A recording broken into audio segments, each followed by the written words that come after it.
আমাদের অনেক শুভাকাঙ্ক্ষী আছেন, তারা অনেক হতাশায় আছেন, তাদের জন্য কিছু কথা বলা দরকার। সেই সাথে যারা অনেক খুশি, যারা অনেক ধরনের মজার ট্রল করছে, তারপরে মজাক নিচ্ছে আর কি, তো এরকম কিছু লোকজন আছে, তাদের ব্যাপারে কিছু কথা বলার জন্যই আসলে আসা। ধরেন আজকে একটা নির্বাচন হয়েছে, এটা কিন্তু 1973 সালে নির্বাচন না, বাংলাদেশের মানুষের চোখের সামনে একটা নির্বাচন হয়েছে। আপনারে মনে করার কোনো কারণ নাই যে আমরা এই দেশে ভেসে এসেছি, আমাদেরকে এই দেশের মানুষ চিনে না, আমরা এই দেশের মানুষ, আমরা কি বলতে চাই, কি বলেছে, কি বুঝাইতে চেয়েছে সেটা মানুষ বুঝে না, এটা মনে করার কোনো কারণ নেই।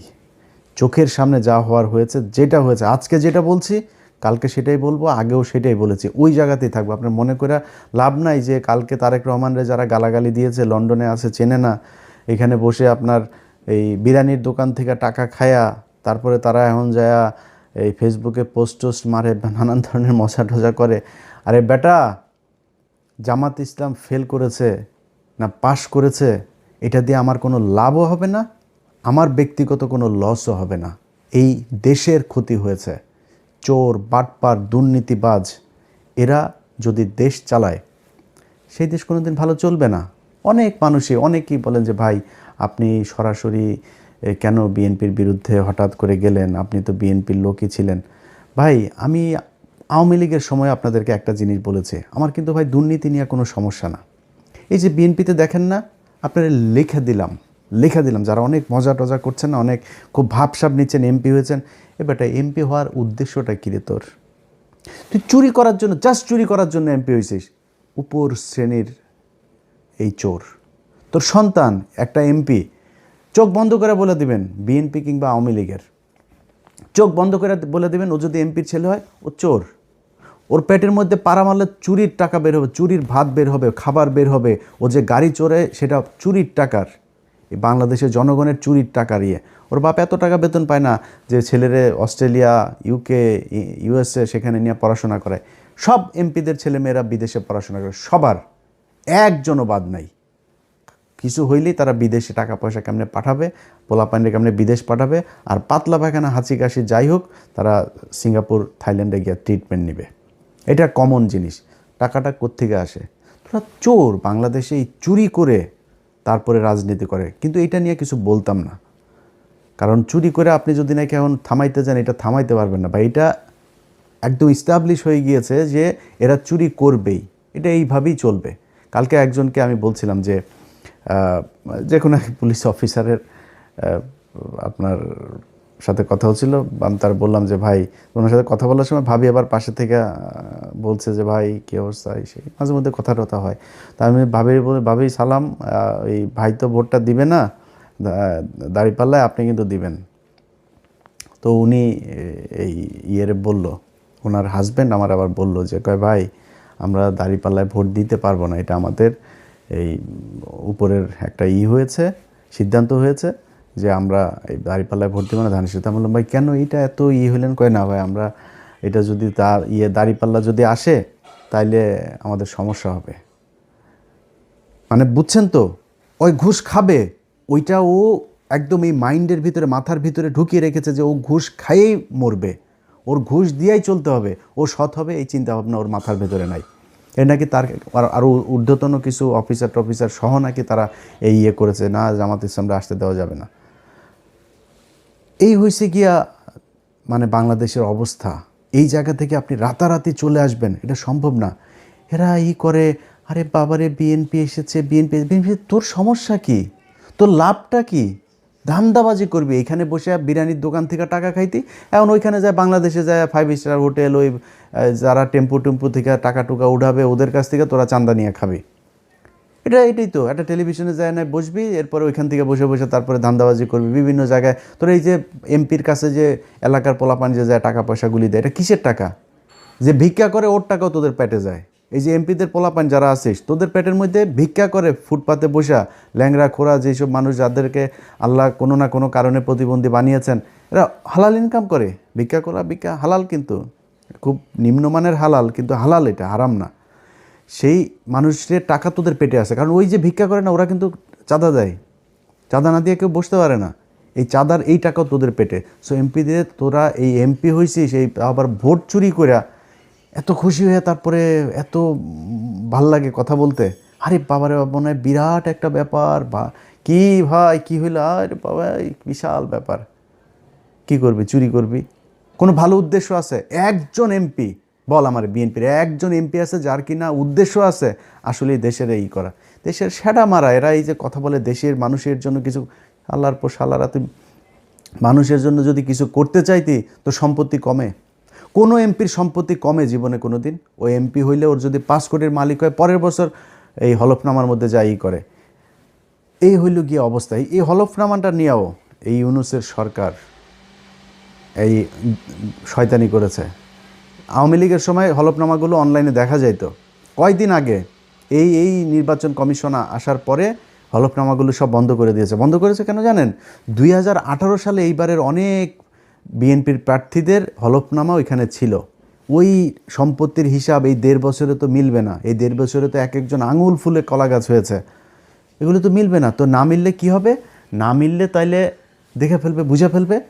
ইচ্ছা করে খুব উদ্দেশ্য প্রণোদিতভাবে সেই ইয়েটা ওইখান থেকে সরানো হয়েছে, হলফনামাটা।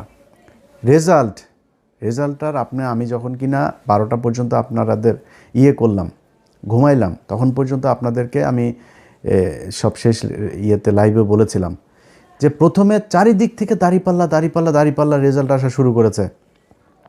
আমার 2-1 ফোন করেছে মানে মজা করার জন্য, ভাই টিকিট করেন, দেশে আসতে হবে, এই সেই। আমি বললাম ভাই দেখেন, এখনও বহুত খেলা বাকি আছে এখানে, এত ইজি না জিনিসটা। এখনও ন্যাশনাল, ইন্টারন্যাশনাল, ডিপ স্টেট, তারপরে হইল গিয়া উত্তর পাড়াটারা যা যা আছে সব মিলে তারপরে বহুত হিসাব আছে। তখন নির্বাচন কমিশনের যে অ্যাপসটা আছে সেখানে দেখাইলো সব শেষ। ওরা দেখিয়েছে দাঁড়িপাল্লা 17 আর ধানের শীষ 12। প্রথমে কিন্তু 5টা না 6টা সব দাঁড়িপাল্লা। এরপরে সব শেষ এসে দাঁড়াইলো হইলো আপনার দাঁড়িপাল্লা হইলো এই 17 আর ওরা 12। হঠাৎ করে অ্যাপসটা বন্ধ হয়ে গেল। ওইখানে আর কোনো কিছু দেখায় না, কিচ্ছু দেখা যায় না। আমি আপনাদেরকে এখনও দেখাই, সেখানে আপনারা যদি যান, আপনারা নিশ্চয়ই অনেকেই এখানে এই অ্যাপসটার ব্যাপারে আপনাদের জানা আছে। এই যে দেখেন রেজাল্ট শেষ হয়ে গিয়েছে, প্রধানমন্ত্রী বসা যাবে কিছুক্ষণের মধ্যে। সেই দেশে এখন পর্যন্ত নির্বাচন কমিশনের এই চোরের বাচ্চাদের সাথে আমার সমস্যাটা কেন হয়েছে সেটা এই দেশের মানুষ হারে হারে টের পাবে। এই চোরের বাচ্চারা আসার পর থেকে, শুরু থেকে এরা জাউরামি শুরু করেছে। ইন্টারন্যাশনাল জাউরা একটারে নিয়ে বসাইছে ওইখানে। ন্যাশনাল জাউরাদের পাশাপাশি ইন্টারন্যাশনাল জাউরাও সেখানে বসেছে। সেই জাউরারা বসে তারপরে কি করলো, যারা ওদেরকে বসাইলো ওদের নাম দিল মব নাম দিয়া তারপরে করলো কি, ওদের দায় মুক্তি দিল। শুয়োরের বাচ্চা দায় মুক্তি, শেখ হাসিনারে খেদাইছে, এটার দায় মুক্তি। এটা কি অপরাধ করছে যে ওর দায় মুক্তি দিব? হিটলারের দেশে দায় মুক্তি দেওয়া হয়েছিল, মুসলিনের দেশে দায় মুক্তি দেওয়া হয়েছিল, কয়দিন আগে সিরিয়াতে হয়েছে, দায় মুক্তি দেওয়া হয়েছে। জীবনে কোনোদিন কোনো বিপ্লবে দায় মুক্তি দেওয়া হয়? দায় মুক্তি দিলে কি হয় এটা বাংলাদেশেই উদাহরণ আছে। জিয়াউর রহমান ইনডেমনিটি দিয়ে গিয়েছিলেন, এই আপনার ইনডেমনিটিটা যদিও মুস্তাকের সময় দেওয়া হয়েছিল, সে এক্সটেন্ড করেছিল, সে ওইটারে উজ্জ্ব করে নাই, কিন্তু ইনডেমনিটি দেওয়া হয়েছিল যে 15ই আগস্টে এটা নিয়ে কোনো বিচার করা যাবে নাই, সেই বিচার হয় নাই। আজকে যে দায় মুক্তি দেওয়া হয়েছে, এই দায় মুক্তি দিয়ে ইউনূস প্রমাণ করে গিয়েছে যে এরা অপরাধ করেছে, এই অপরাধের বিচার করা যাবে না। আমি অপরাধ করি না, আপনি দায় মুক্তি দিবেন কেন? যেদিন দায় মুক্তির কথা বলা হয়েছে, দায় মুক্তি অধ্যাদেশ যেদিন জারি করা হয়েছে, সেদিন এই যে যারা আছে আজকে বিপ্লবী, যারা জুলাই আন্দোলনের নেতৃত্ব দিয়েছিল, এদের ফাঁসির দড়ি রেডি করে গিয়েছে সেদিন থেকে। এরা আইসা এখন সুশীল সাজে। একদম শুরুতেই মাহমুদুর রহমান যখন দেশে গেল, মাহমুদুর রহমান দেশে যাবে, তারা মাহমুদুর রহমানের 3-4 দিন জেলে থাকতে হইল। ওনারা আইন মেনে, তারপরে তুই কোন আইন দিয়ে রে উপদেষ্টা হয়েছিলি আমারে বলতো, কোন আইন তোরে শেখ হাসিনারে দেশ থেকে বার করাইলি? শেখ হাসিনার সংবিধানে কোনো অসাংবিধানিক, কোনো অনির্বাচিত সরকারের কোনো অস্তিত্ব আছে? সেই সংবিধানের উপরে বসে তোরা চুপ করে রেখে দিছিস। তোরা আসিস এদের বিরুদ্ধে দায় মুক্তি অধ্যাদেশ দেশ। এই দায় মুক্তি দিয়া আমি আজকে আমার মানে আল্লাহ কতদিন বাঁচিয়ে রাখবে সেটা জানি না, সারা জীবন তো বেঁচে থাকবো না। আমার মৃত্যুর আগে হোক আর পরে হোক, আপনাদের একটা জিনিস বলে গেলাম, এই দায় মুক্তি দিয়া যারা এই হাসনাত, সার্জিস, নাহিদ, আসিফ, মাহফুজ যারা যারা আছে না, এদের ফাঁসি একদিন এই দেশে হবে, হইতে পারে যদি এই দেশে আবার আওয়ামী লীগ ব্যাক করে। আর আওয়ামী লীগ যে ব্যাক করবে সেটা মোটামুটি গ্যারান্টি হয়ে গিয়েছে। আওয়ামী লীগ আপনি রাজনীতি এই দেশে করতে দিবেন, রাজনীতি করতে দেওয়ার পরে মনে করেন 10-15 বছর পরে আওয়ামী লীগ আসলো, আপনাদের এই বিচার করবে না? বিচার তো করার জন্য আপনি সুযোগ দিয়েছেন, আপনি বলেছেন আপনি অপরাধ করেছেন, সেটার দায় মুক্তি দেওয়া হয়েছে, দায় মুক্তি অধ্যাদেশটা বাতিল করে দিল। কি করবেন? 15ই আগস্টের ঘটনায় সব কয়টার ফাঁসি দেওয়া হয়েছে না? এই একই দায় মুক্তির অধ্যাদেশ করা হয়েছিল তো, তাই না? এই ইন্ডেমনিটি দিয়েই তাদের বাঁচিয়ে রাখা হয়েছিল, দেশ থেকে বের করে দেওয়া হয়েছিল। তারপরে জিয়াউর রহমান যদি সেদিন এই বিপ্লবীদেরকে দেশে রেখে তারপরে যদি সরকার পরিচালনা করত, সেই বিপ্লবী সরকার দিয়ে যদি পরিচালনা করতো, তাহলে জিয়াউর রহমানেরও মরতে হইতো না। জিয়াউর রহমান এই একই পাকনামি করে তারপরে তাদেরকে, মেজর ডালিম যিনি এখন বাইরে আছেন, যদি আধা ঘন্টা তার সাথে কথা বলেন, তাহলে 29.5 মিনিট জিয়াউর রহমানের গালাগালি করে উনি। বিশাল ক্ষোভ তার, প্রচণ্ড ক্ষোভ, অনেক ঘৃণা আমার দেশের প্রতি। কারণ এই দেশ তারা বাঁচিয়ে গিয়েছেন, এই বীর যোদ্ধাদেরকে আমাদের দেশের মানুষ সম্মান করতে পারে নাই, এই জন্য আজকে দেশের এই অবস্থা। আপনারা এখন দাঁত কেলায়া তারপরে হাসেন, আরে বাবারে বাবারে বাবা, কত নির্লজ্জ হইলে একটা মানুষ। আরে বেটা, মানুষ জানে না আমরা কারা, আমরা কি কথা বলি আমরা জানি না। তো একজন আমার একটু আগে বলতেছে যে ভাই আপনি বিএনপির বিরুদ্ধে একদম এইভাবে অলওয়ে কেন গেলেন? হ্যাঁ বেটা, বিএনপির বিরুদ্ধে যাই নাই। বিএনপি যে চাঁদাবাজি করে, চাঁদাবাজি করেই খাবে, এটা আমরা জানি। আমি আওয়ামী লীগ আমলে বলেছি এই কথা, যে বিএনপি যদি 15 বছর সুযোগ পায় তাহলে আওয়ামী লীগের চেয়েও ভয়ঙ্কর অবস্থা ধারণ করবে দুর্নীতির দিকটা। খালি জিয়া পরিবারের প্রতি সম্মানটা কেন? জিয়া পরিবারের প্রতি সম্মান একটাই কারণ, সেটা হচ্ছে যে ভারতের বেলায় তারা এই ভারত তার বাবাকে মেরেছে, ভারত তার মাকে মেরেছে, হইতে পারে এই ভারতের হাতে তারও মৃত্যু হবে। সো এই ভারত তার পরিবারের শত্রু। পারিবারিকভাবে তারা ভারতের বিরুদ্ধে সবসময় অবস্থান নিয়েছে, তাদের ভিতরে একটা দেশপ্রেম আছে, যেই কারণে আমরা এদের প্রতি একটা আমাদের সফট কর্নার আছে, তাদের প্রতি একটা সম্মান আছে। কিন্তু এখন দুর্নীতির কথার কারণে তো আমরা তার কাছ থেকে এই বিএনপির বিরুদ্ধে এইভাবে দাঁড়াইনি। কেন দাঁড়িয়েছি? তিনি হঠাৎ করে এসে এখন বলছেন শেখ হাসিনার পরিবারের লোকজন চাইলে রাজনীতিতে ফিরবে। তারপরে হইলে আওয়ামী লীগ নাকি ওনাদের ভাই ভাই, নির্বাচিত হইলে সব মামলা তুলে নেবেন। আওয়ামী লীগের লোকজনের প্রতি কোনো ক্ষোভ নাই, তাদের কোনো কিছুই হবে না। তো সেটা যদি হয়, এখন হয়েছে, এখন সেটা হয়তো হবে। তো তাহলে তো এটা আমাদের সমস্যা। আমরা তো এই আওয়ামী লীগ আর ইন্ডিয়ার জন্যই তো আমরা এত কিছু করেছি। আমি যে আমার নিজের পরিবারের এই যে এতটা বছর নষ্ট করলাম, কেন? আওয়ামী লীগ আর ভারতের কারণে। আপনি সেই আওয়ামী লীগ তো মানে এটা সেপারেট কিছু না, Awami League itself India. So আপনি আওয়ামী লীগকে আনবেন আর ইন্ডিয়া আসবে না, বিষয়টা তো এরকম না। যেই কারণে আপনাদের পক্ষে থাকার কোনো সুযোগ ছিল না, এবং আজকে নাই, এখান থেকে ফিরে না আসলে সামনেও থাকবো না। আপনার মনে করার কোনো কারণ নাই যে ওই বিরানি আলমদের মতন 5 বছর আগে বলবো যে তারেক রহমান লন্ডনে, কে যেন ওই যে ভাবসাব নিয়ে কথা বলছে না ওরা, এখন তারেক রহমানের পা চাটে। এটা ইলিয়াসরে দেওয়া হবে না, এটা আপনারে দেওয়া হবে। এই ইলিয়াসের পেটের মধ্যে হারাম ঢোকানো বহুত কঠিন জিনিস। সো ওইটা আপনাদের দেওয়া হবে। আপনারা হাসি খুশি তারপরে এখন খুব মজায় থাকবেন, এটা আপনারা জন্ম নিয়েছেন অসৎ পয়সা, হারাম টাকা, মানুষের কুকুরের মতো লাথি উষ্টা খায় তারপরে তার পায়ে চাপা ধরে বসে থাকার জন্য। আমাদের এই জন্য জন্ম হয় না। আল্লাহ যেন ওই রাস্তায় জীবনে কোনো দিন না নেয়। জীবনের সবচাইতে খুব খারাপ পরিস্থিতির ভেতরে দাঁড়ায়ও নিজের আদর্শ যেটা, ওইটা ধরে রাখবো। এইটা সারা জীবন করব, আজকে করছি, পরেও করব। জামাত ইসলাম আজকে হেরে গিয়েছে না, হারানো হয়েছে তাদেরকে। এই জামাত ইসলামের খুব খারাপ ভয়ঙ্কর পরিস্থিতিতেও ছিলাম, সামনেও থাকবো, যতক্ষণ পর্যন্ত দেখবো যে না, এই লোকগুলি সৎ। আমার যদি আপনি এখন ইন্ডিয়ার বিষয়টা না আনতেন, আমি বিএনপির সাথে জামাতের বিষয়টা এইভাবে করতাম না। কিন্তু যেহেতু আমি নিজের চোখে দেখছি এই দেশের, এই ভারতের হাত থেকে, আমার শত্রু ভাই পৃথিবীতে আমার কোনো শত্রু নাই, আমার শত্রু একটাই, সেটা হচ্ছে ভারত। এই ভারতের বিরুদ্ধে যারা, ভারত যাদেরকে অপছন্দ করে, আমি তাদের দলে। সো তারা স্পষ্ট অবস্থান নিয়েছে।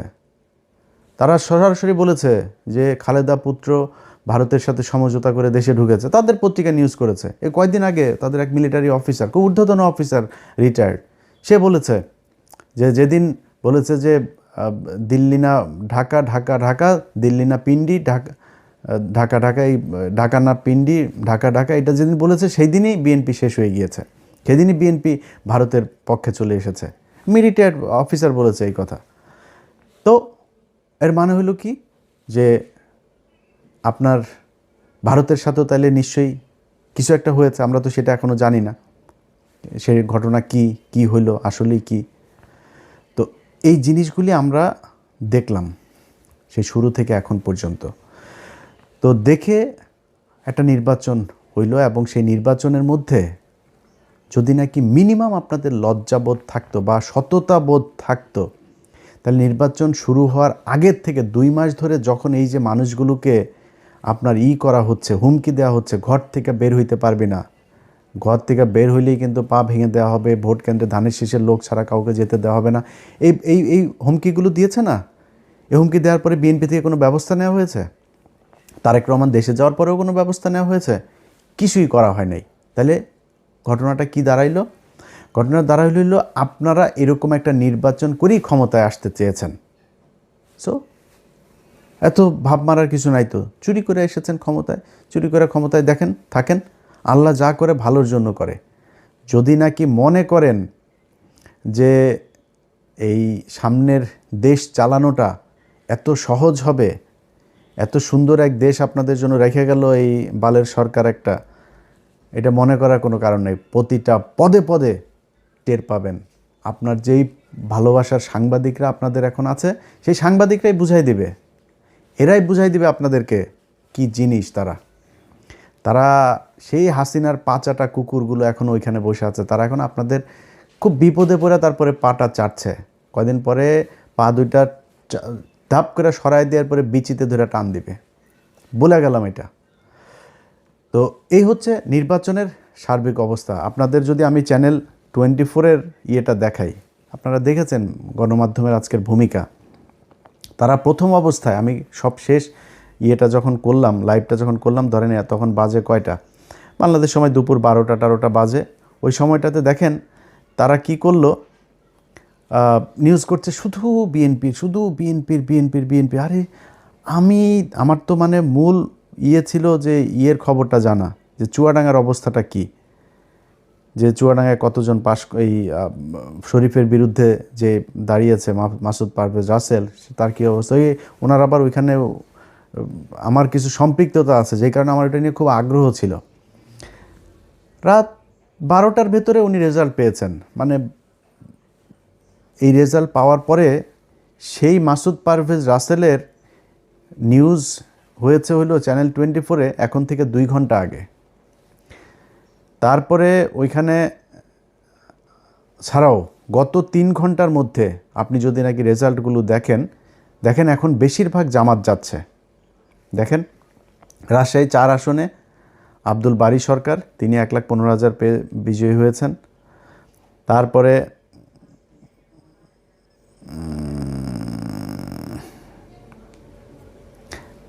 ধরেন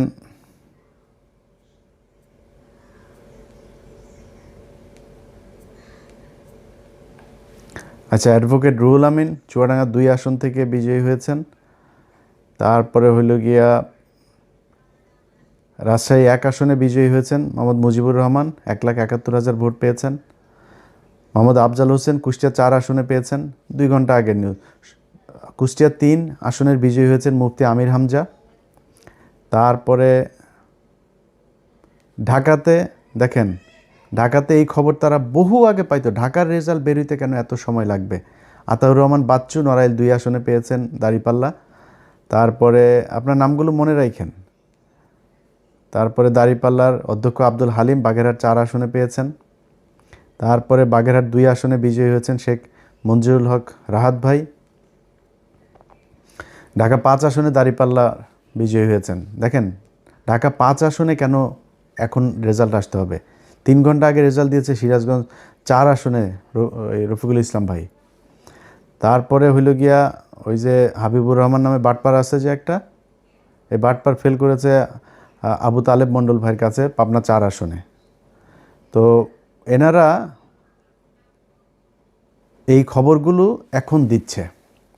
আপনাদের মনে আছে শুরুতে যখন তারা বিএনপির খবরগুলো সব দিচ্ছে, আমি আমার সব শেষ লাইভ যেটা করলাম, আমি আমার লাইভে এই নামগুলো বলে গিয়েছি না? এই যে রাহাত ভাইয়ের নাম বলে গিয়েছি না? এই যে চুয়াডাঙ্গা 2টা আসন, এই যে মুফতি আমির হামজা সহ কুষ্টিয়া 3টা আসনের কথা, বাগেরহাট আসনের কথা, এগুলো বলে গিয়েছি না? সেই রেজাল্ট এখন আসছে। কেন আসছে? এখন কেন আসছে? এখন ওনাদের যেই মানে লিমিট যেটা ছিল সেই লিমিট পূরণ হয়ে গিয়েছে। টার্গেট পূরণ হয়ে যাওয়ার পরে এখন গড়পড়তা এখন যা এখন যে যেমনি লবিং টবিং করে যার মতো করে পারছে সেটা নিচ্ছে। তো এখন আবার একদম না দিয়া তো আর পারা যায় না, যে জায়গায় পারেই না ওই পোলিং এজেন্ট যারা ছিল তারা কোনোভাবেই নাসুর বান্দা হয়ে তারপরে দেখছে যে এটা ঝামেলা করা যাবে না, ওই জায়গাগুলোতে এখন আসন দিয়ে, আর এখন তো আসন এই কটা আসন তো দিতে হবেই, 2/3 হয়ে গিয়েছে, আর কি দরকার। এইভাবে নির্বাচনটাতে করা হয়েছে। তো এরপরে এখন সারা দেশের মানুষের ধরেন একটা ক্ষোভের জায়গা আছে। যেমন আমি নিজে ঢাকা শহরের অনেক জায়গায় অনেক অনিয়ম, সারাদিন বহু অনিয়ম হয়েছে, অনেক জায়গায় এজেন্টকে থাকতে দেওয়া হয় নাই, অনেক জেলাতে পুরো মানে সব কেন্দ্র দখল করে তারা করেছে, কোনো টেলিভিশন পত্রিকা সেগুলো নিউজ করে নাই। কিন্তু জামাত ইসলামও দলগতভাবে সেটার কোনো প্রতিবাদ সেরকম শক্তভাবে করে নাই এবং সেটাকে পাত্তাও দেয়নি। তো আমি মনে করেছি হয়তো জামাত ইসলাম যেহেতু তাদের তো নিশ্চয়ই লোকজন আছে, তারা নিশ্চয়ই ওই হিসাব রাখছে যে কোথায় কি হচ্ছে, যতটুকু সহনশীলভাবে তারা সেটা করছে। কিন্তু না, পরে দেখা গেল সেই ইয়েগুলোতে, যেমন আপনার ভোলাতে যে অধ্যক্ষ আপনার নজরুল ইসলাম, দেখেন তাকে মানে একদম জোর করে হারানো হয়েছে, তারপর অনেক ভোট পেয়েছে খুব কাছাকাছি ব্যবধানে। আপনার এই যে ভোলার আরেক আসনে ওই যে হাফিজ গিয়াসউদ্দিন আল মামুন, হাওয়া ভবন মামুনের যেই ভাই হাফিজ ইব্রাহিম, খুব কাছাকাছি ব্যবধানে সে জয়ী হয়েছে। কত মানুষ ভোট দিয়েছে ওইখানে, ত্রাসের রাজত্ব, মানুষকে ঘর থেকে বেরোতে দেয়নি। সকালবেলা গিয়ে আগের দিন রাতে গিয়ে বলে এসেছে যে পাড়ায় যে মানুষগুলি দাঁড়িপাল্লায় ভোট দিবে তারে ভোট দিবে না এরকম জানে, সবার বাড়িতে গিয়ে হুমকি দিয়ে আসা হয়েছে। আমার যে ফেসবুকে আপনারা এই ভিডিও দেখছেন, এই ফেসবুক পেজের মধ্যেই দেখবেন কত শত ভিডিও আমি আপলোড দিয়েছি। এগুলো কি কোনো অনিয়ম না? কিন্তু জামাত ইসলাম আমি জানি না ওনারা এটার কোনো প্রতিবাদ করে নাই। এখন এই মুহূর্তে আমি আপনাদেরকে পাবলিক পারসেপশন শোনাই। মানুষ যারা আপনাদেরকে ভোট দিয়েছে, ভাই আপনারা এখন মাপ করে দিচ্ছেন, আপনারা এখন এটার নিয়ে কিছুই বলবেন না, কিছুই আপনাদের কোনো ক্ষোভ নাই, যা পেয়েছেন আলহামদুলিল্লাহ, এটা যদি বলেন। হ্যাঁ, আমি জামাতের যে বক্তব্য, সেই বক্তব্য হয়েছে যে ওনারা বলছেন যে ইলিয়াস আমরা কোনো ঝামেলায় যেতে চাচ্ছি না, আমরা যদি ঝামেলায় যাই তাহলে তৃতীয় পক্ষ এটার সুবিধা নেবে। ভাই তৃতীয় পক্ষের সুবিধা নেবে কোনো সমস্যা নাই, তাহলে আপনি সব মেনে নেবেন নাকি? আপনাকে তো প্রতিবাদটা করতে হবে, আপনাকে তো জানাইতে হবে যে আমরা ভোটটা এই কারণে আমরা মেনে নিচ্ছি, কিন্তু মেনে নিলেও আপনারা এই অন্যায়গুলো করেছেন, এটা ভবিষ্যতে আমরা মানব না, কিংবা এটার কি চাই, একটু কথা তো বলতে হবে জামাতরে। কিন্তু জামাত সেটা বলে না, এটা জামাতের ব্যাপার, জামাত কি করবে। কিন্তু আমি শুরুর থেকে একটু বলি যে জামাতের সাথে যখন এই জোটটা হয়, এই জোটের সময় নানান দেন দরবার একবার আসে যায় আসে, এনসিপিও বিএনপির সাথে জোট বেঁধে ফেলে, এরকম অবস্থা আর কি, হুমকি দেয়, বুঝছেন। তো এরা 30টা আসন নিল। ভাই 30টা আসন কি মনে করে নিলেন আমার বলেন তো একটু। মামুনুল হক 20 আসন, তার 50 আসন দিতে হবে। তারপরে গ্রেড প্রার্থী ওই যে রেজু ফজু চরমনার এই মাতালটা 150 আসন চেয়েছে, মানে ওনারে 150 দিতে হবে। জামাতের নেতৃত্বের জোটে জামাত 100 আসনে করবে, আর অন্যান্য যারা জোটের সঙ্গী আছে তাদেরকে বাকি 50টা। কি শিয়ালের ভাগ বুঝতে পারছেন? তাদের গ্রেডের 143টা প্রার্থী, সে গ্রেডের প্রার্থীর কই চাচা? আপনি নিজে 2 আসনে দাঁড়িয়েছেন, ভাবটা দেখেন তার। ধরেন দলের প্রধান আছে না, যেমন খালেদা জিয়া, শেখ হাসিনা, ওনারা যেমন দাঁড়াইতো, তারেক রহমানও 2 আসনে দাঁড়িয়েছেন। তো এই দলের প্রধান হইলে আবার 3টা 4, আমি জানি না এটা কেন করে, তো 3টা 4টা 5টা আসনে এরকম এরকম দাঁড়ায়, এটা আমাদের দেশের বোধহয় রেওয়াজ এরকম। তো উনি ওই ভাবটা ধরতে গেছে, উনি একা 2 আসনে দাঁড়িয়েছেন। ওরে বাবা রে বাবা, 2 আসনে দাঁড়িয়ে 2 আসনই উনি হেরে গিয়েছেন। কত বড় এ গ্রেডের ক্যান্ডিডেট আপনি, দলের প্রধান, আপনি বুঝেন? একটাও পায় নাই। বলছিলাম না আরও অনেক দিন আগে, বলছিলাম না এই 2টার একটাও পাশ করবে না, একটাও পাশ করে নাই। 143 আসন কই, চাপ দিয়া জামাতের কাছ থেকে নিতে হবে। এই একই চাপ দিয়া যখন চরমোনায় চলে গেল, মামুনুল হক হুজুর সেই চাপটা দিয়া এই সুযোগটা কাজে লাগায় কতগুলি আসন নিয়ে নিল। ভাই আপনার সবগুলি আসনে এই যে এনসিপির পোলাপানগুলো, তাদের একটারও টাকা পয়সা নাই তো। এদের জামাতের টাকা পয়সা দিয়া তারপরে বিভিন্ন মানুষজন তাদের সাহায্য সহযোগিতা করে তারপরে তাদের নির্বাচনের খরচটা যোগাইল। তা আপনার তো নাই, আপনি 30টা নিলেন কেন?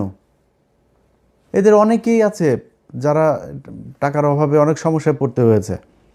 তা আমি নিজে যতটুকু পেরেছি, এরে ওরে না তারে বলে টলে এরকম আমি নিজে থেকেও বলেছি অনেককে, তা এরা হয়েছে। তারপরে জামাত ইসলাম তো তাদের সহায়তা করেছেই। তো এইভাবে তো আপনি 30 আসন নিলেন কেন? এই যে চুয়াডাঙ্গা 1 আসনে, এটা আমার ইস্যু।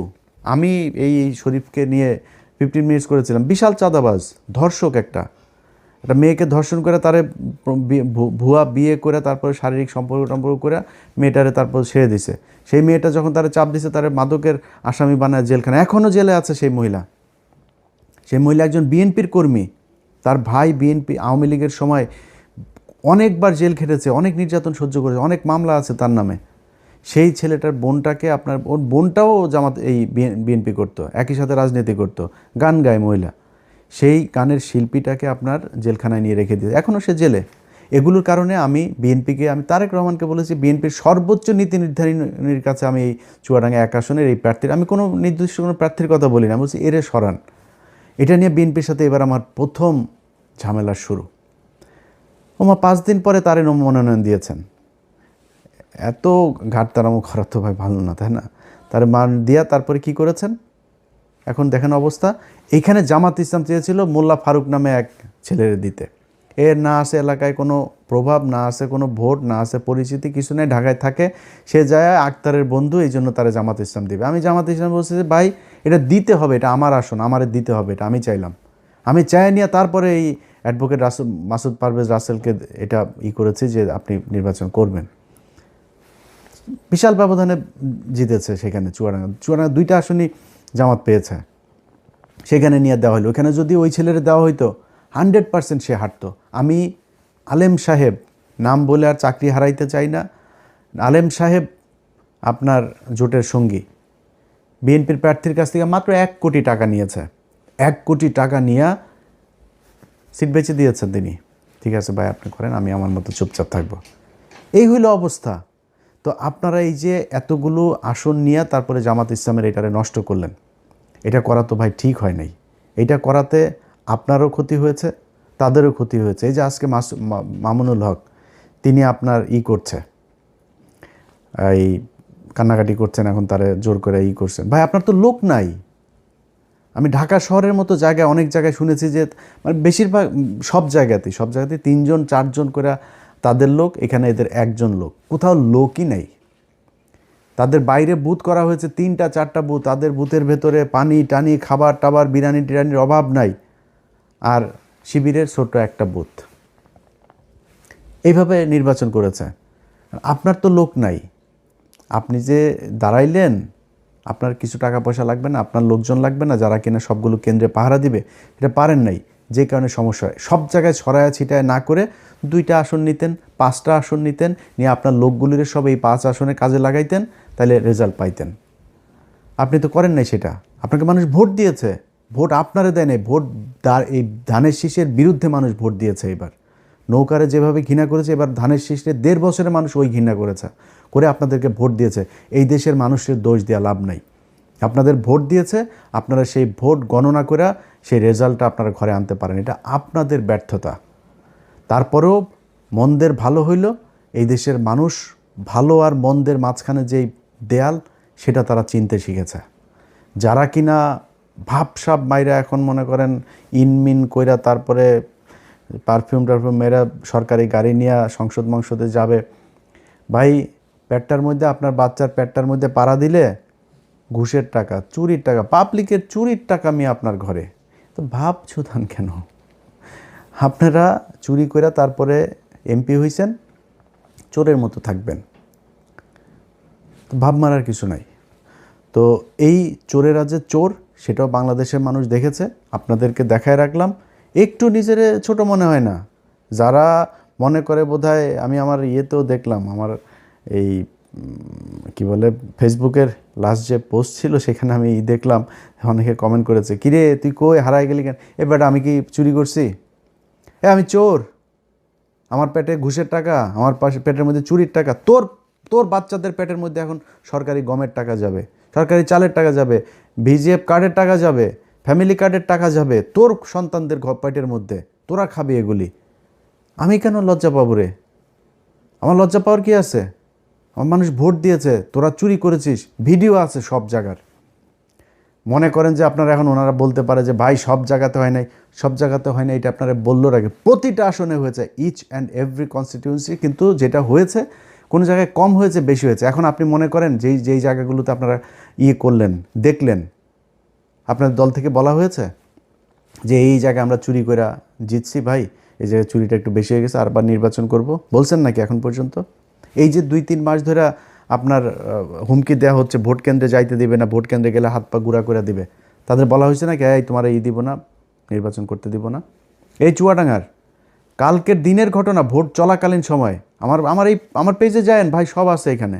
চুয়াডাঙ্গার প্রার্থীর ভাই শরীফুজ্জামান শরীফের ভাই টরিক, সে এক ভোটারে বলছে, কয় তোরা ভোট টোট দিতে যাবি না, ভোট দিতে যাইতে দেবে না, কয় তোরা দাঁড়িপাল্লায় ভোট দিবি জানি, তোরা ভোট দিয়ে যাবে না। আর শোন, ভোট দিতে যেও লাভ নেই, কারণ হচ্ছে গিয়ে ওই যে দাঁড়িপাল্লায় ভোট দিলেও ওইটা ধানের শীষে কিন্তু পাস করবে। দেখেন আমার পেজের মধ্যে যায় দেখেন, গেলে এখানে পাবেন, সব কিছু আছে ওই জায়গায়। এইটা হয়েছে, এইভাবেই নির্বাচনটা হয়েছে। তা আমরা লজ্জা পাবো কেন রে? তোরা চুরি করছিস, চোর। এমনিতে কয়দিন পরে চুরি করবি, ভোটে আসছিসও চুরি করে। হাসিনা ঠিক যেমনি চুরি করতো তোরা ওইভাবেই চুরি করছিস। তো তোদের সাথে আর হাসিনার সাথে পার্থক্য কী? তোরা না কয়দিন আগে বলতি যে ভোটের অধিকার ফিরাই দিব? তোর এইটার নাম ভোটের অধিকার ফিরাই দেওয়া? যে হাসিনা যেমনি চুরি করতো সেমনি যদি করিস, দেশটারে চালা। আমরা চাই, আল্লাহর কাছে দোয়া করি, একমাত্র যারে কিছু বলি নাই এখনও পর্যন্ত, সেটা হলো তারেক রহমান। তারেক রহমানের প্রতি আমাদের 2 দিন আগের ভিডিওতে বলেছি যে ওনার প্রতি একটা প্রত্যাশা এই দেশের মানুষের এখনও আছে। উনি দেশ কেমন চালাবেন আমরা জানি না, আশা করি উনি ভালো কিছু করবেন, অন্তত ভারতের ওই ফাঁদ থেকে তিনি বের হয়ে আসবেন। দুর্নীতি তারেক রহমান আপনি নিজে চাইলেও ঠেকাইতে পারবেন, ওইটা আপনার সম্ভব না, কারণ আপনার দলের মোটামুটি সবই চোর। আপনি ওইটা ঠেকাইতে পারবেন, ওইটার সমস্যা নেই, ওইটা আমরা মাইন্ড করি না। আপনি করবেন, ভারতের বিষয়টা একটু মাথায় রাখেন, এইটা আপনার কাছে অনুরোধ থাকলো। তাইলে আপনার বিরুদ্ধে কখনোই কিছু বলবো না। তো ওনাদের এই জায়গাগুলোর বিষয় নিয়ে আমাদের অনেক ছিল, চুরি টুরির এই বিষয় টিস্যুগুলো নিয়ে, যেগুলোর কারণেই আমরা আজকে সারাদিনই আপনার নির্বাচনের সারাদিনই আপনাদেরকে সেই জিনিসগুলো দেখিয়েছি। দেখানোর পরে সেটার কোনো প্রতিকার হয়নি, বরং নিয়ে আসা হয়েছে। তো চোরেদের জন্য শুভকামনা থাকলো। আপনারা 12 তারিখের পরে 13 তারিখ থেকে, আজকে সেই 13 তারিখ শুরু হয়েছে, আশা করি আজকে থেকে নিয়মিত আপনারা চাঁদাবাজি করবেন। আপনার পেটের, আপনার সন্তানের পেটে, বউয়ের পেটে, ঘরের সবটার পেটের মধ্যে এই চাঁদাবাজির টাকা থাকুক, এটা আপনাদের দোয়া করি। এটা আপনারা জাতীয় খাবার হিসাবে, আহার হিসাবে নিয়ে নিয়েছেন, খান, ভালো থাকেন। কিন্তু আমরা আমাদের জায়গা থেকে, আমরা যেইখানে ছিলাম সেইখানেই আসি। জামাত ইসলাম যদি পচে গলে গন্ধ হয়ে যায়, তাও এইটুকু জানি যে জামাত ইসলামের কোনো লোকের দিয়া, মানে হইতে পারে একটা জামাত ইসলামের লোক ওই একজনের আপনার পরকিয়া করতে গিয়ে ধরা পড়ে নাই, জামাত ইসলামের লোক খারাপ করতে মানে শয়তানে তারা ধরবে না, এটা করে। কিন্তু একজনের পরকিয়া করতে যায় ওই নেতা জামাত ইসলামের জীবনে আসা কোনো দিন আর কোনো পথ পাবে না। ধান্দাবাজি করবে, চাঁদাবাজি করবে, টেন্ডারের টাকা মেরে খাবে, দলের টাকা মেরে খাবে, সরকারের টাকা মেরে খাবে, জীবনে কোনোদিন দলে এসে সে চান্স পাবে না। শিবিরের কোনো ছেলে যা ইপটিজিং করেছে, কোনো মেয়ের সাথে যা, ইসলামী ছাত্রী সংস্থার এক মেয়ের সাথে যা প্রেম করেছে, দুইটাই বহিষ্কার দল থেকে, এটা সম্ভব না। কিন্তু আপনার অন্য দলের ক্ষেত্রে সেটা একদম খুব নর্মালি এই জিনিসগুলো নিয়ে যাওয়া হয়, যেই কারণে তাদের প্রতি একটা ভালোবাসা থাকবে সবসময়। বিশ্বাস করি জামাত ইসলামকে যদি আল্লাহ সুযোগ দেয়, জামাত ইসলাম এই দেশে ক্ষমতায় আসবে, এবং যেদিন ক্ষমতায় আসবে সেদিন এই দেশের চেহারা পাল্টে যাবে। এবং সেইটা বাংলাদেশের মানুষ এইবারই চেয়েছিল, হইতে দেওয়া হয় নাই। সময় আছে, সামনে হবে, না হইলেও সমস্যা নাই। যদি 10,000 বছর না হয় সমস্যা নাই তো। আমি কি মানে আমার চোখের সামনে আমি মানে জল জল করে আমার যদি আপনি দাঁড়িপাল্লার ধানের শীষ দাঁড় করায় দেন, হয়তো এখন যেভাবে বলি এভাবে বলতাম না, আমি জীবনে ভোট দিতাম নাকি ধানের শীষের। আমি মানে দুইটারে যদি আপনি এক জায়গায় আমার বলেন যে দুইটার কারে ভোট দিবা, আমি দিব। কারণ গত 1.5 বছরে তো আমরা দেখলাম আপনাদের প্রতি যে ভালোবাসা ছিল, এই 1.5 বছরে আপনারা এত তাড়াতাড়ি যে অমানুষ হয়ে যাবেন, চাঁদাবাজ হয়ে যাবেন, এটা তো বুঝতে পারিনি ভাই। কয়দিন আগে জেল খেটেছেন, এই নির্বাচনে আজকে এমপি হবেন, এটা চিন্তা করেছেন? অনেকের জেলখানায় ফাঁসি হইতো। এই যে আজকে বাবর ভাই, ওনার ব্যাপারে ওনার লোকজন চাঁদাবাজি করে কিনা আমি জানি না, কিন্তু বাবর ভাই আজকে ওনার ফাঁসি হওয়ার আসামি। উনি এখন আজকে এমপি বানিয়েছেন আল্লাহ ওনাকে। আমি জানি না উনি জিতেছেন কিনা, যদি হয়ে থাকেন আমি চাই উনি এমপি হোক, আল্লাহ ওনাকে জেতাক। উনি কই ছিল? এইটুকুতেই ভাই সন্তুষ্ট হওয়া দরকার ছিল। আপনি জামাত ইসলামের কি হারানোর কিছু আছে নাকি রে ভাই? জামাত ইসলাম কি যায় দলে যায় চাঁদা খাবে? জামাত ইসলাম ওইখান থেকে যায় ইনকাম করবে? জামাত ইসলাম যেইটা করতো জামাত ইসলাম এখন ওইটাই করবে। জামাত ইসলাম হারানোর কিছু আছে? ওরা এই গত 15 বছরে যে নির্যাতন সহ্য করেছে, ওদের আবার কি? ওদের নিষিদ্ধ করে রাখা হয়েছিল, একদম নিষিদ্ধ জঙ্গি গোষ্ঠীর মতো আচরণ করা হইতো ওদের সাথে। সেই দলটা আজকে যেখানে এসেছে, এটা ওদের জন্য বিশাল ব্যাপার, এনাফ ওদের জন্য। ওরা কিছু হারায় নাই, এই দেশের মানুষ হারিয়েছে।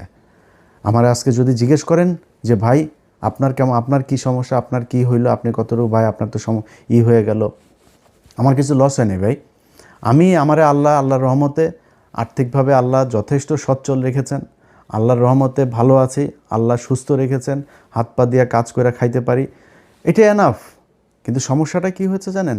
যেটা গতকালকের ভিডিওতে বলেছিলাম, তো নির্বাচনের আগের দিনে যে ভিডিও, যে কিছু কাজ ছিল, যেই কাজগুলোর জন্য এই ইউনূস সরকারের সাথে আমার সব সমস্যার শুরু। সেটা হচ্ছে এই যে বিডিআরের লোকগুলোরে তাদেরকে কথা দিয়েছিলাম যে ভাই যদি জামাত ইসলাম আসে আপনাদের জন্য সর্বোচ্চ করব। এই যে আলেমগুলো আছে, এই আলেমগুলোরে বলছিলাম, তারেক রহমান আপনার কাছে একটা অনুরোধ করি, যদি কেউ পারেন, আমি তারেক রহমানের সমালোচনা করলে যারা পাঠান তাদেরকে বলবো যে একটু তারেক রহমান রে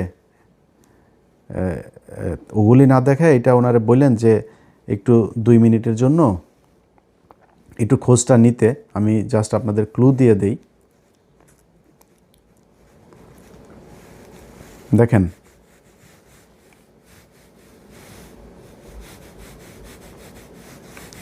দেখেন এটা আপনাদেরকে আমি দেখাই, আমি জানি না আপনার দেখা যাবে কি না। আচ্ছা, এই যে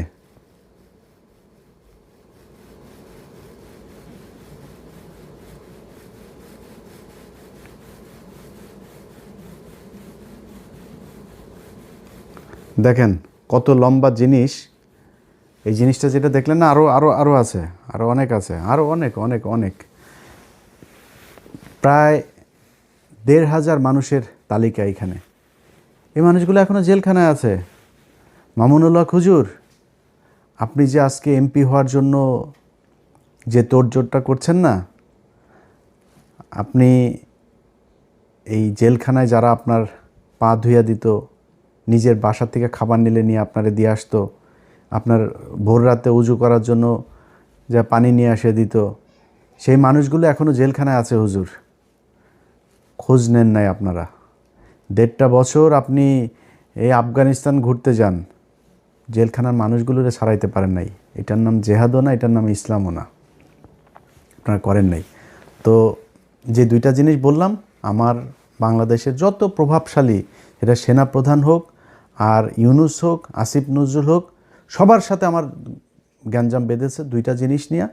সেটা হলো বিডিআরের এই লোকগুলোকে, এটা কেন জানি মায়া লাগে এদের জন্য। এখন কী বলবো বলেন? আরে আলেম এই 2জন আর আরেকটা জায়গা আছে, সেটা হইলো যে ওই যে ফেনীতে 16 জন মানুষ কন্ডেম সেলে পড়ে আছে, তাদেরকে এই বনজ কুমার একদম আপনারা তদন্ত করেন আবার আপনার মতো, আমি আমার মতো তদন্ত করেছি, 15 মিনিটস করেছি, সেখানে দেখিয়েছে সেগুলো কি হয়েছে। যদি পারেন ওই মানুষগুলোরে একটু ছেড়ে দিন। আর আরও কিছু জিনিস আছে, এই যে প্রথম আলোর ঘটনায় কিছু মানুষকে এখানে জেলখানায় নেওয়া হয়েছে, এই মানুষগুলোর ছেড়ে দিন। এই মানুষগুলোর কেউ এটার সাথে জড়িত না, আমার নামে মামলা দিয়ে রাখেন। এই মানুষগুলোর এখানে তারা ফেসবুকে একটা পোস্ট করেছে, একটা পোস্ট শেয়ার করেছে, সেই কারণে তাদেরকে নিয়ে তারপরে এখন একটা করে তারপরে বিচার করার চেষ্টা করা হচ্ছে। এই খুশিটা প্রথম আলোরে করতে যায় না তারেক রহমান।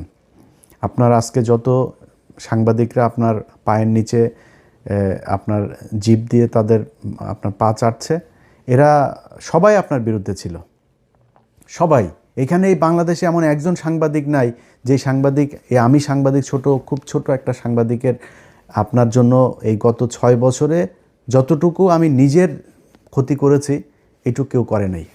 এই 6 বছর আজকে আপনারা যেমন কথা বলছি না, এই 6 বছরে এমন কথা বলি নাই কোনো দিন। কারণ আপনারে এই 6 বছরে আপনারা যে নির্যাতন সহ্য করেছেন, এই নির্যাতনের এই সময়টাতে আপনি আমার কিছুই করতে পারতেন না আপনার বিরুদ্ধে কথা বললে। কোনো দিন বলি নাই, কোনো দিনও বলি, একটা সিঙ্গেল ওয়ার্ডও আপনি আমার দেখাইতে পারবেন না। আজকে পরিস্থিতির কারণে কিছু সমালোচনা করি, এগুলো নিলে আপনার ভালো হবে।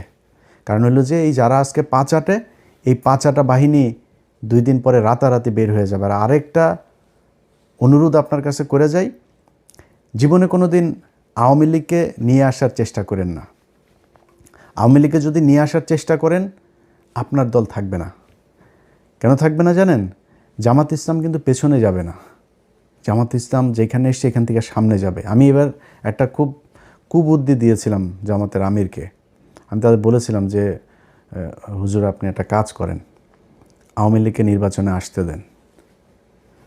আওয়ামী লীগের নির্বাচনে আসলে আওয়ামী লীগ জামাতের ভোট কাটতো না, আওয়ামী লীগ আপনাদের ভোট কাটতো। যে হিন্দুদের ভোট পেয়েছেন, হিন্দুদের ভোট তো রিজার্ভ ভোট, এটা আওয়ামী লীগের জন্য, এটা আপনারা পাইতেন না।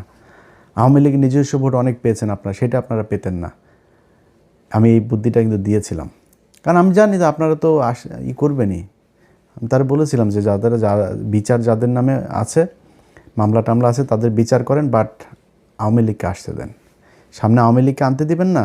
এই দেশে আপনাদের 2 চেতনার, আপনারাও তো নাকি 71-এর চেতনার দল, এখন আগে জানতাম না, এটা নতুন করে জানতে পারছি। তো আপনাদেরকে যারা চেতনার দল আর আওয়ামী লীগ চেতনার দল, এই 2টার মধ্যে একটা থাকবে, 2টা থাকতে পারবে না। জামাত অন্য লাইনের, ওই লাইনের লোক যারা, তারা জামাতের পেছনেই থাকবে। যাই হোক, ভিডিওর শেষে বাংলাদেশের মানুষের জন্য একটা বাংলাদেশের মানুষের কাছে আসলে ক্ষমা চেয়ে নিচ্ছি যে আপনাদেরকে বিশাল স্বপ্ন দেখিয়েছিলাম, সেই স্বপ্ন বাস্তবায়ন করতে পারি নাই। কেন পারি নাই সেটাও আপনারা জানেন। আপনারা ভোট দিয়েছেন কি দেন নাই এটা আপনি নিজেকে জিজ্ঞেস করেন। আমরা একটা নীরব বিপ্লব দেখেছি এই দেশে। মানুষ জোর করে এসে 6টা থেকে এসে আপনার ভোট কেন্দ্রে এসে দাঁড়িয়ে থেকেছে। মানুষ ঝগড়া করেছে ভোট কেন্দ্রের ভেতরে 8-10 জন বিএনপির ক্যাডারদের সাথে তারা তর্ক করে নিজের ভোট নিজে দিয়ে এসেছে, এগুলো আমরা দেখেছি। সো আপনারা আপনাদের দায়িত্ব পালন করেছেন। আমার আসলে দায়িত্ব তো, আমি তো আর কোনো রাজনৈতিক দল না, আমি মাঠেও নাই। আমার না, বলবো জামাত ইসলাম দায়িত্বটা খুব ভালোভাবে বোধহয়, এই দায়টাও জামাত ইসলাম আমার মনে হয় তারা নেবে, এবং আপনাদের কাছে জামাত ইসলামও নিশ্চয়ই এই ক্ষমাটা চাবে।